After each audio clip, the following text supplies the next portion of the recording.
Graça e paz, meus irmãos. Vamos dar continuidade da aula da história de Israel.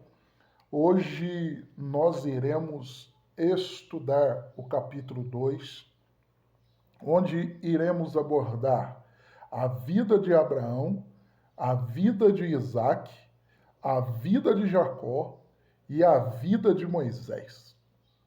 Bom, iniciando então a vida de Abraão. Sabemos que Abraão ele vem da linhagem do primogênito de Noé. Ele é da descendência de Sem e se torna um maior vulto da história do Antigo Testamento. Ele é um homem muito respeitado no Oriente Médio e deles descenderam os árabes, descenderam os judeus. E o ponto de partida deste grande patriarca se dá numa cidade chamada Ur dos Caldeus. A princípio, este era a sua terra natal, a sua origem. E nós sabemos que Abraão, ele é um homem desbravador. Ele está saindo de uma terra que é Ur dos Caldeus, sem saber realmente para onde ia, como era a terra onde estava indo. E durante essa jornada, ele faz uma estada na cidade de Harã. E é nessa cidade que Deus se apresenta a Abraão. E quando Deus se apresenta a Abraão, nós vamos observar que Abraão ele seguiu avante, ele continuou a jornada. E nesta caminhada que ele está saindo de Harã, ele está indo para uma terra a qual ainda não conhece, mas ele está recebendo uma promessa da parte de Deus. Isso tudo indica que era o início da família de Abraão. Provavelmente Abraão ele cultuava outros deuses, conforme escrito em Josué, capítulo 24, versículo 2. Pois ele estava numa cidade idólatra, que era Ur dos Caldeus, depois foi para Harã. Em Harã que ele vai ter o conhecimento do Deus Todo-Poderoso. Então, nós vamos observar a vida deste homem, vamos compreender a história de Abraão. Ele é conhecido como pai de uma multidão. Observa que o primeiro nome que Abraão, a qual nós conhecemos, ele tinha o significado de pai exaltado, que é o nome principal dele, né? Que é Abrão. Mas agora ele tem o nome de Abraão. Abraão traz o significado de pai de uma multidão, ou pai da fé, amigo de Deus. Então nós vamos encontrar este homem na galeria da fé, no livro de Hebreus, capítulo 11, do versículo 8 ao versículo 13. Nós vamos encontrar a história, um pouco da história de Abraão, em Romanos capítulo 4, versículo 16, Gálatas, segundo Crônicas e Isaías. Mas vamos entender qual é o propósito da chamada de Abraão quando ele recebe a presença de Deus, quando ele recebe a chamada de Deus na sua vida. Qual foi realmente o propósito?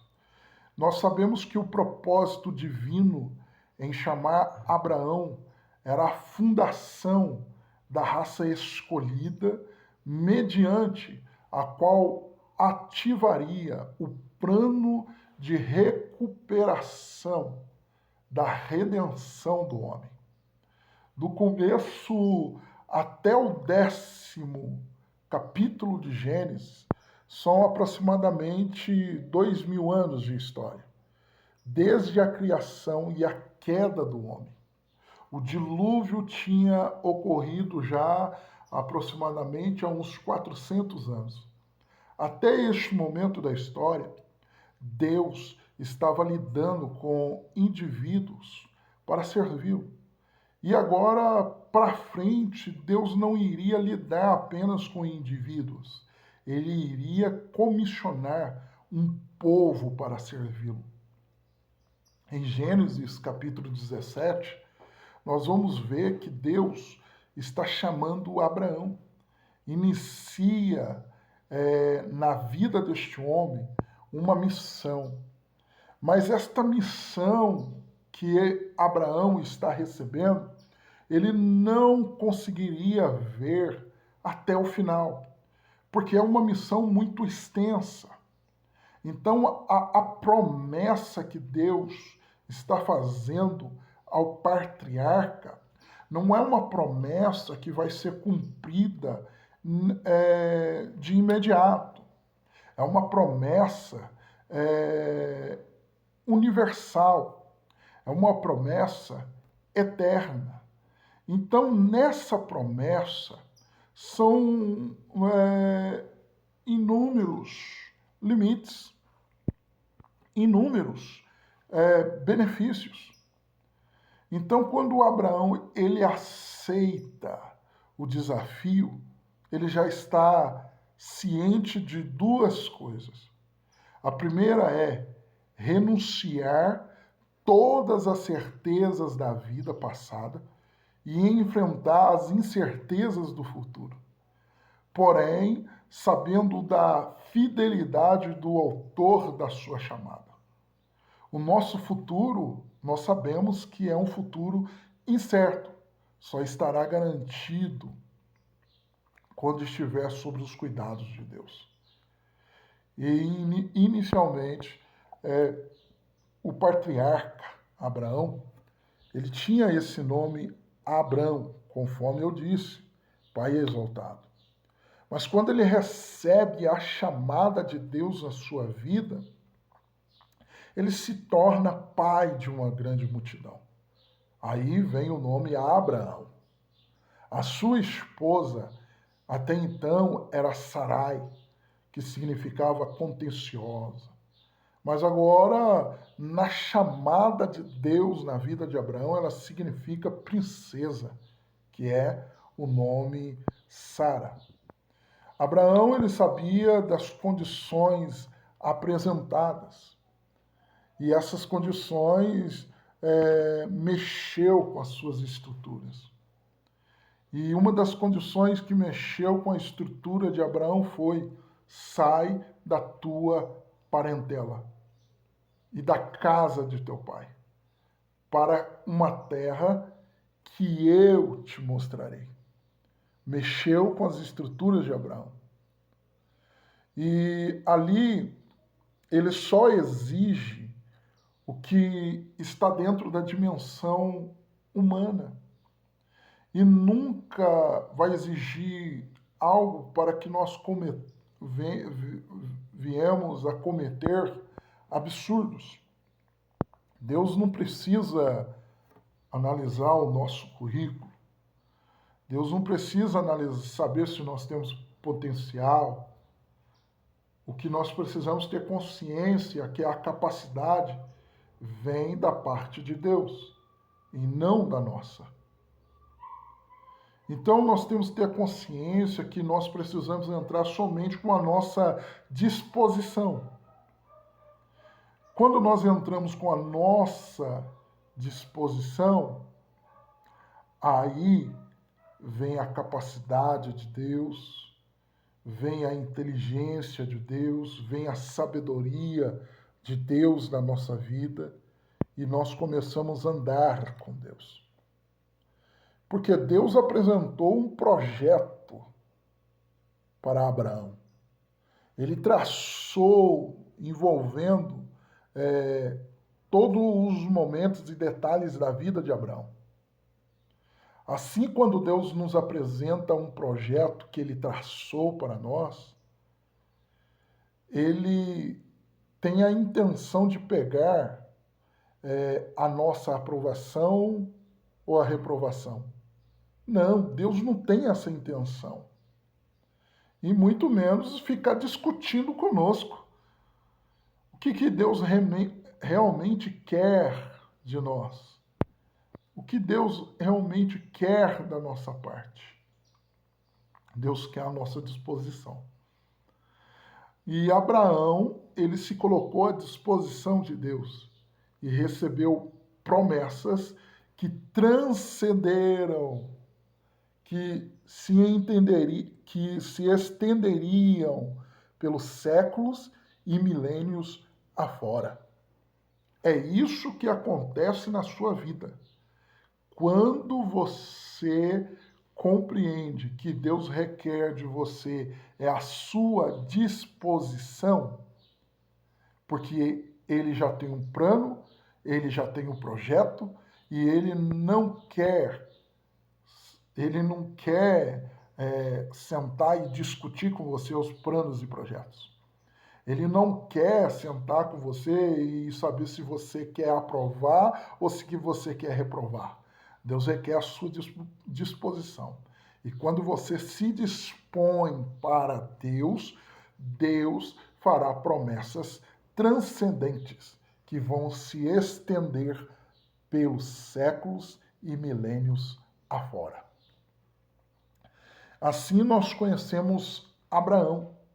Abraão, em Gênesis capítulo 15, nós vemos que Deus faz promessa de uma descendência, que seria uma descendência muito grande, que ele seria o pai de uma grande nação, de uma população numerosa.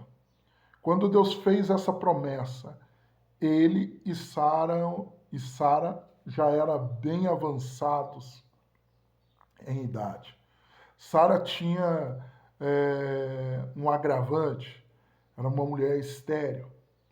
Abraão era um homem inseguro e ele era mais inseguro ainda quanto à sua descendência. Deus o levou para fora da tenda e disse: olhe agora para os céus. E quantas estrelas? Se a pode contar. E disse-lhe: assim será a sua semente. A ciência tem se multiplicado de forma espantosa. Conseguiu façanhas inacreditáveis, porém é um desafio que prevalece diante dela. Ainda não conseguimos contar as estrelas dos céus. No entanto, o Deus que cria, o Deus que sustenta, o Deus que dirige todas as coisas, não apenas sabe a quantia exata das estrelas, mas chama-as uma a uma pelo seu nome. Quase 25 anos depois do dia da promessa de um filho, Deus, ele cumpre aquilo que ele promete. E em Gênesis capítulo 18, Sara, ela indagou. gerarei eu ainda, havendo já envelhecido? O termo aqui que ela utiliza, envelhecido, ela quer dizer eu estou gasta, eu estou murcha, quase se desfazer como se fosse uma vestimenta velha. Ela olhou para o cumprimento da promessa usando uma ótica humana. A sua condição pessoal era desfavorável, o que realmente causaria total descrédito.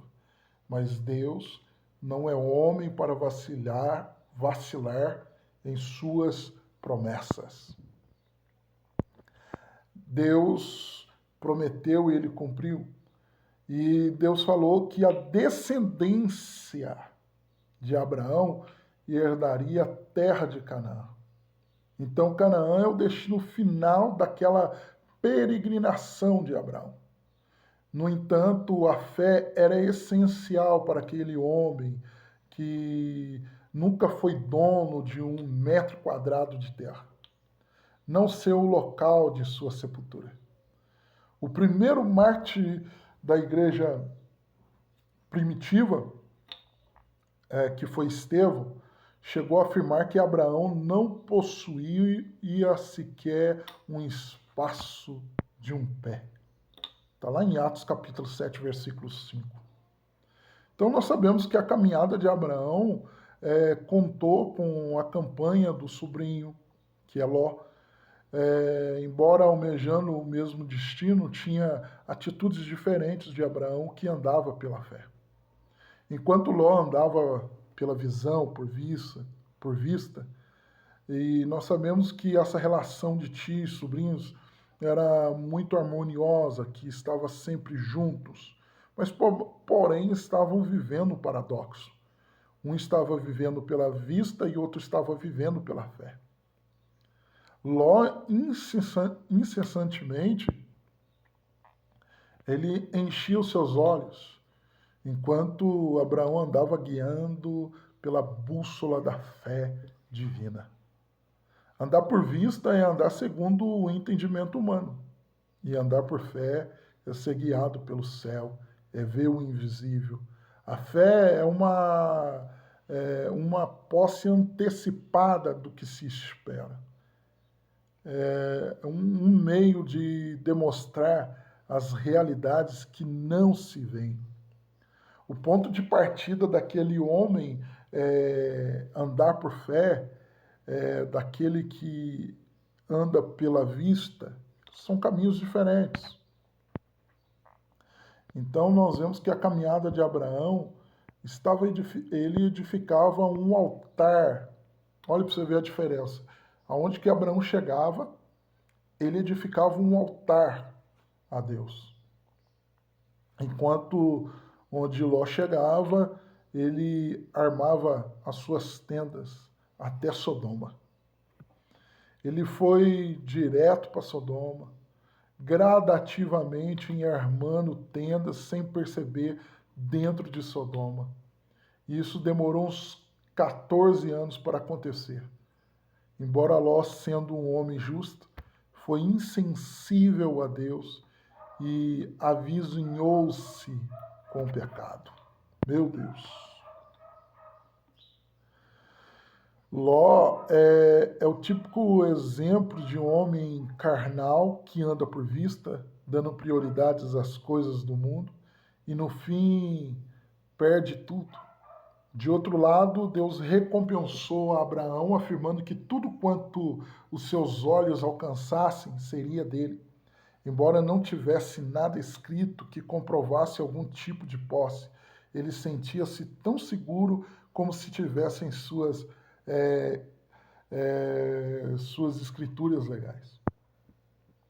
Os hebreus, eles apressaram da terra de Canaã, tempo de Josué, e a nação israelita chegou ao apogeu de sua conquista, quando a extensão territorial no reinado de Davi. A terra de Canaã estava na encruzilhada entre os três continentes, Europa, Ásia e África. Deus poderia ter colocado o seu povo em um lugar mais protegido, porém escolheu uma terra estratégica, onde os israelitas pudessem exercer a maior influência no mundo.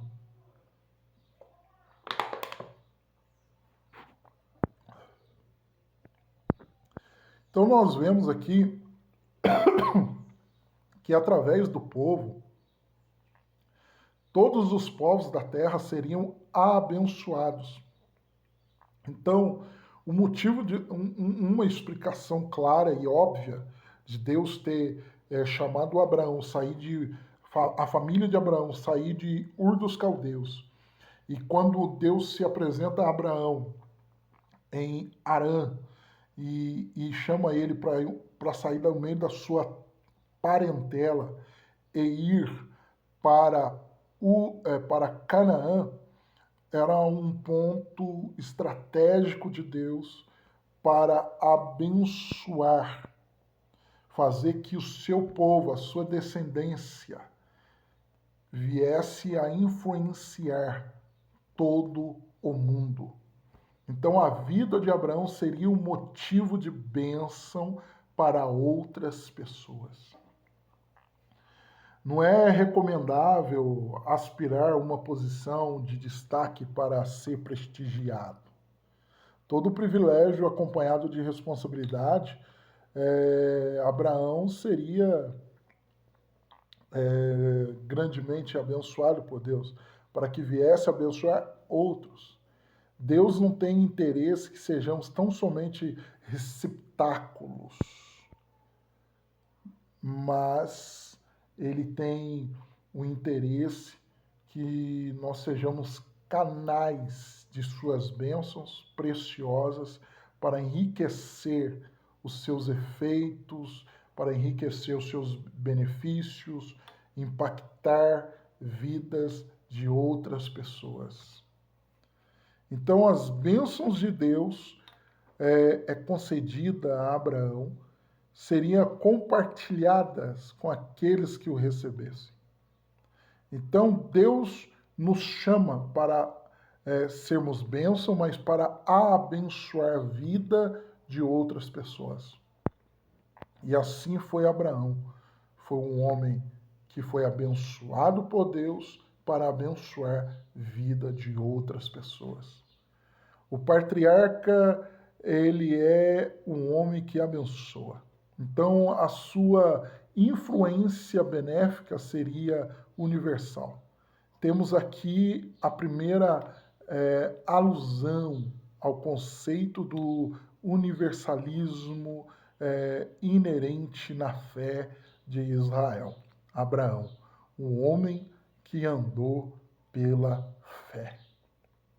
Bom, falamos então de Abraão. Vou falar rapidamente agora de Isaac e vou falar da vida de Jacó. E então vou me deter depois no outro vídeo falando a respeito de Moisés. A vida de Isaac, que é o filho de Abraão. Ele também se torna um patriarca. Isaac é comumente chamado de o filho da promessa. Ele nasceu quando Abraão tinha 100 anos e a sua mãe estava com 90 anos, que é Sara. Quando Isaac tinha 40 anos de idade, seu pai mandou o seu servo buscar uma mulher para ele. E o propósito do servo, que é Eliezer, diante de Deus, cumpriu-se na íntegra. Então, cada camelo ali na ocasião, está lá em Gênesis capítulo 24, versículo 15 em diante,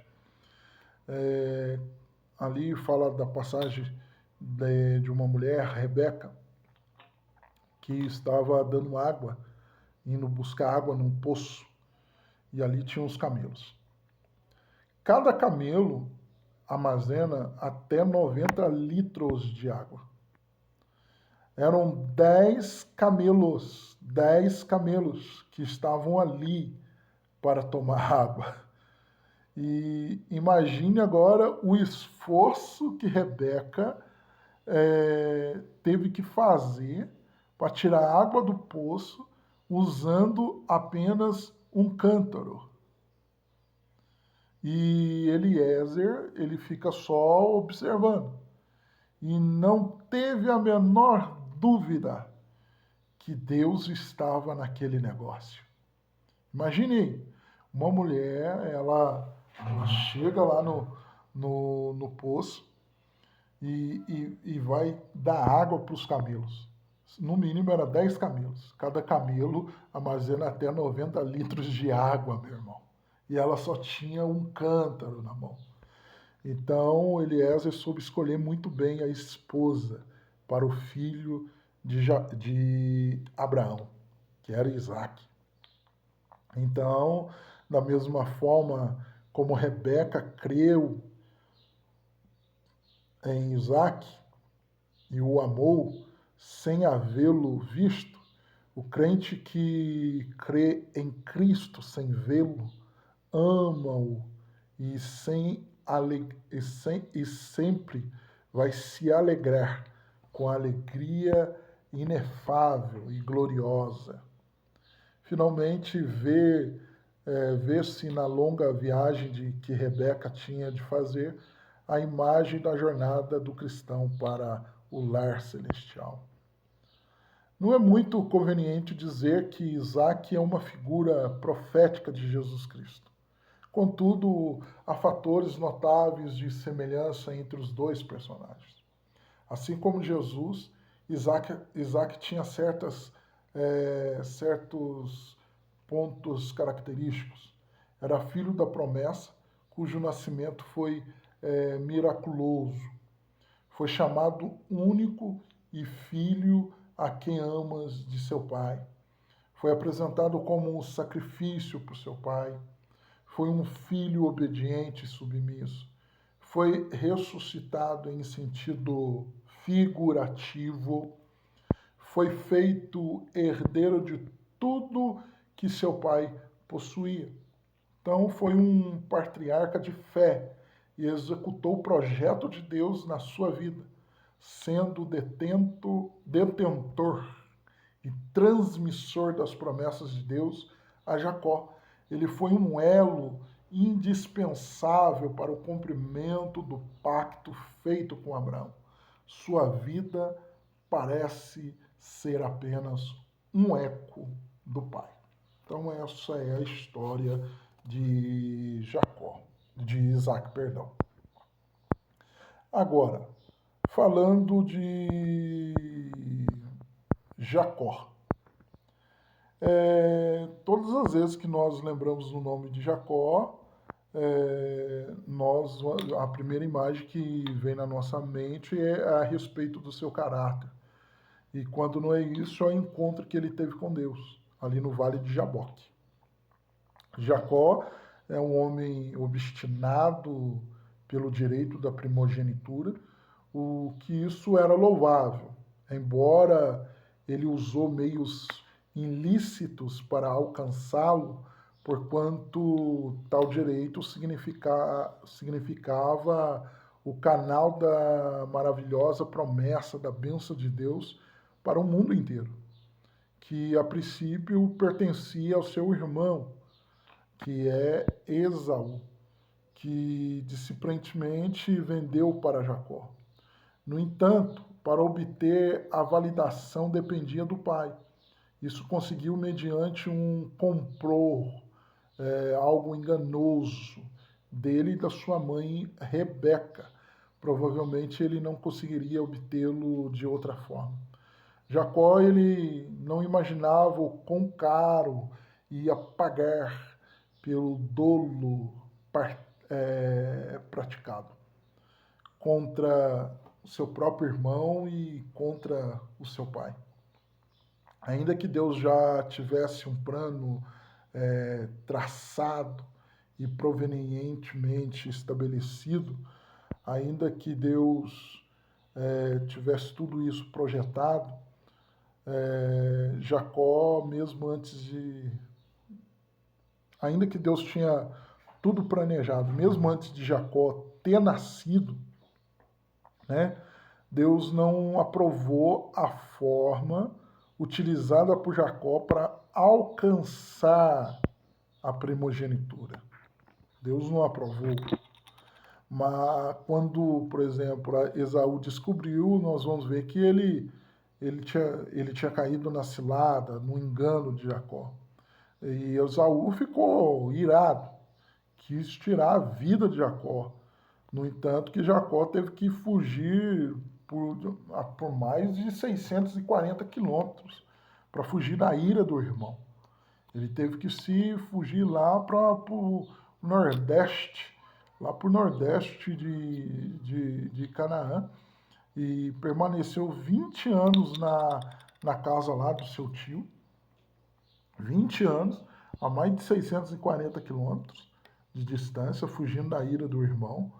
E ali o seu tio, chamado Labão, é onde ele continuou enganando, né?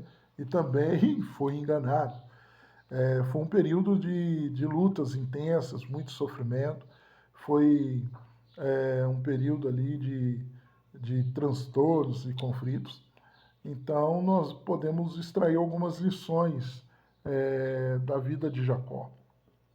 A primeira lição é a escolha de Jacó para dar prosseguimento à linhagem, mesmo a linhagem ali messiânica, ao pacto que Deus tinha feito com Abraão, não dependia dos méritos pessoais, mas dependia da vontade de Deus. Essa é a primeira lição, que nada depende dos nossos méritos, depende da vontade de Deus. A segunda lição é uma mostra que Deus usa os homens para atingir os seus objetivos. Agora, outra, que a infalível lei da semeadura e colheita, em Gálatas 6,7, o homem, enganado está o homem, pois a Deus não se engana. Tudo que o homem plantar, certamente ele vai colher. E Jacó, ele enganou o seu velho e cego pai. No entanto, ele foi enganado pelo tio Labão e depois friamente por seus filhos, quando fizeram José, o seu filho mais amado, desaparecer. Né? Então, essa é a lei da semeadura. Outra regra ali, de fato, foi o quê? Que Deus demonstra a sua grandiosidade de um plano messiânico. Jacó, ele praticou a poligamia, envolveu-se em muitas situações reprováveis, todavia, por meio dele, nós vemos que Deus formaria a nação da qual viria o Messias, o Salvador do mundo. Nas famílias de Abraão, Isaac somente teve uma pessoa que foi herdeira da promessa a cada família. Mas não houve eliminação de pessoas na casa de Jacó. Todos os filhos eram herdeiros da promessa e vieram a ser pais das 12 tribos. E outro, não há uma indicação de tudo quanto Deus usa serão salvos eternamente. Alguém pode ser útil aos planos divinos neste mundo, mas não ter qualificações para o mundo eterno.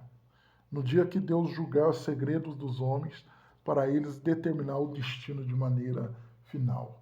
Deus pode usar os homens, mas não é garantia que eles serão salvos no mundo eterno. Então, senhores, então nós vimos aí Abraão, Isaac e Jacó. Na próxima aula eu vou falar sobre a vida de José e vou abordar a vida de Moisés. Então nós vemos que Jacó aí, nos seus 15 anos de idade, quando Abraão morreu, com 84 ele casou-se, aos 99 anos nasceu José. Tinha 98 quando regressou a Canaã, e uns 100 anos, quando do nascimento de Benjamim. Aos 120 anos, Isaac morreu. Com 130 anos, Jacó foi para o Egito. Morreu aos 147 anos. Passou seus primeiros 77 anos em Canaã. Os 20 seguintes em Harã, depois 33 em Canaã e os últimos 17 no Egito. Muito obrigado, meu irmão. Deus abençoe sua vida. Até a segunda aula.